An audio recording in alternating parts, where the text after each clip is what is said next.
तर आज आपण अगदी मार्केटसारखी नागपुरी संत्रा बर्फी कशी बनवायची ते पाहणार आहोत। त्यासाठी इथे मी 850 ग्राम संत्री घेतलेले आहेत। संत्र्याची साल काढून घ्यायची आहे। त्यानंतर यातला आपल्याला गर काढून घ्यायचं आहे। तर याचा आपल्याला ज्यूस वगैरे करायचा नाही, तर गर काढून घ्यायचा आहे। कसा काढायचा ते पाहून घेऊया। संत्रीची एक फोड घ्यायची, ते अशा पद्धतीने कट करून त्याच्यावरची पांढरी साल आहे ती फक्त आपल्याला कट करून घ्यायचे आणि त्यातल्या बिया वेगळ्या करून घ्यायचे आणि अशा पद्धतीने संपूर्ण गर काढून घ्यायचे।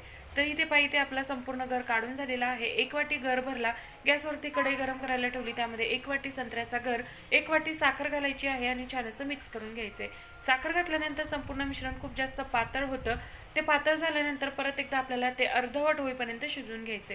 तर इथे पाहिजे आपली संपूर्ण साखर विरघळून झालेली आहे। साखर विरघळल्यानंतर यावरती जी संत्रीची साल होती ती अगदी थोडीशी किसून घालायची आहे, खूप जास्त नाही पण थोडीशी किसून घालायची, याचा फ्लेवर यामध्ये खूप छान येतो। आणि इथे तुम्ही पाहू शकता हे मिश्रण अर्धवट शिजून झालेलं आहे। असं हे अर्धवट शिजून झालं का आता यामध्ये आपल्याला एक वाटी डेसिकेटेड कोकोनट घालायचे। डेसिकेटेड कोकोनट नसेल तर घरातलं कुठलंही सुकं खोबरं घालू शकता। त्यानंतर अगदी चिमूटभर इथे आपल्याला ऑरेंज फूड कलर घालायचा आहे। व्यवस्थित असं मिक्स करून घ्यायचे आणि आता यामध्ये आपल्याला खवा ॲड करून घ्यायचे। तर इथे मी एक वाटी खवा म्हणजे 300 ग्राम इथे खवा घेतलेला आहे। हा घरी बनवलेला खवा आहे, तुम्ही मार्केटचा खवा सुद्धा वापरू शकता।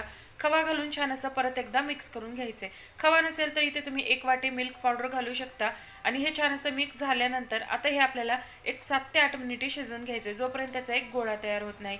तर इथे पहा, इथे आपला ह्या मिश्रणाचा छान असा गोळा तयार व्हायला लागलेला आहे। अजिबात हे मिश्रण कढईला चिटकत वगैरे नाही, अशा पद्धतीने हे तयार झालं की आता हे आपल्याला गॅस बंद करून काढून घ्यायचे।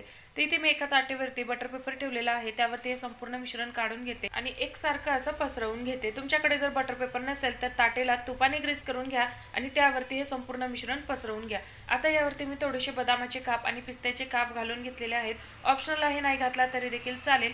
छान असं ही बर्फी आपल्याला रूम टेम्परेचरवरती 3 ते 4 तासासाठी सेट करून घ्यायचे, म्हणजे थंड करून घ्यायचे। तर इथे आपली ही बर्फी छान अशी सेट करून झालेली आहे, पूर्णपणे थंड झाली। आता ही आपण कट करून घेऊया। तर तुम्हाला ही बर्फी कितपत लहान मोठी हवी त्या आकारामध्ये कट करून घेऊ शकता। इथे मी चौकोनी आकारामध्ये ही संपूर्ण बर्फी जी आहे ती कट करून घेतलेली आहे। मस्त अशी नागपुरी संत्रा बर्फी इथे आपली बनवून तयार झाली। मार्केटमध्ये फ्लेवर वापरून केली जाते, पण घरी आपण अगदी ताज्या संत्रीपासून ही बर्फी तयार करू शकतो। तेही अगदी साध्या आणि सोप्या पद्धतीने अगदी झटपट बनवून तयार होते। हिवाळ्यामध्ये ताजे ताजे संत्री बाजारामध्ये येतात। एकदा तरी ही बर्फी तुम्ही हिवाळ्यामध्ये नक्की ट्राय करून पहा। ह्याची डिटेल रेसिपी चॅनलवर अपलोड केलेली आहे, जाऊन नक्की चेक करा। रेसिपी आवडली तर लाईक, शेअर, सबस्क्राईब करा आणि इंस्टाग्रामला फॉलो करा।